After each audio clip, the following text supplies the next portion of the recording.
guys, this is Lisa from Daily Life Engineering. Today I will show you how to sequencing job. What do you mean by sequencing job?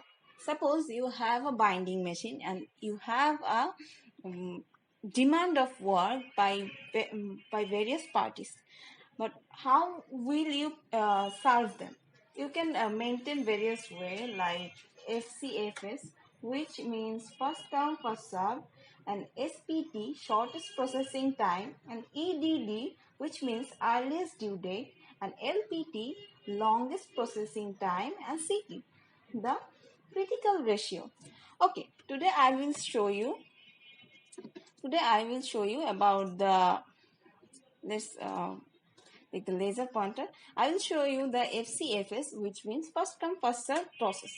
Okay, here is an example about this is the 5 job you have the day you have the days, which means the processing time. You need this work processed by in between 6 days, but you have a due date about 8 because you have to submit this work between 8 days.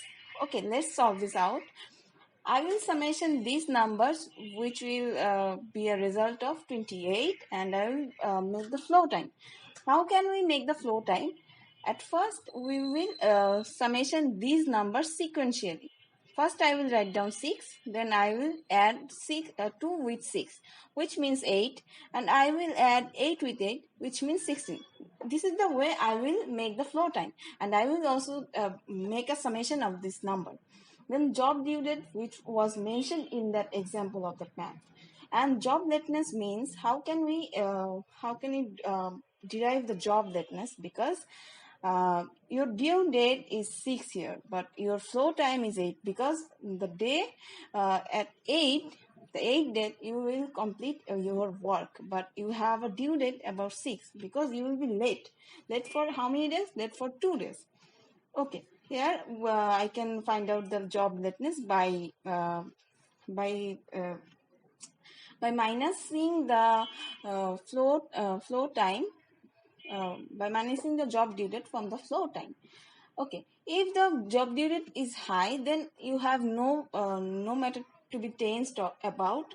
But if the job due date is less than the flow time, then you have a great tension because you will be late to serve the customer, because it will create a negative impact on the customer. Okay, let's find out the average completion time, which can be found out by sum of total number divided by number of job, because each of the jobs takes averagely 15.4 days. Okay, then utilization, the total job work time divided by sum of total flow time. Okay, which will be 28 by 77. 77 was the summation of the flow time, and 28 was the summation of the processing time.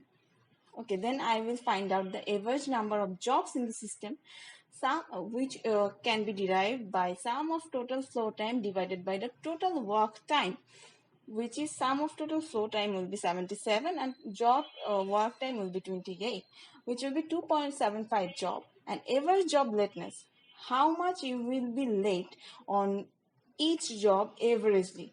Okay, you will be late for total late days will be divided by the number of job. You had the number of job of 5, so you were late for 11 days. The summation of the late of your days were 11, so the number of job was 5, so your average late days was 2.2.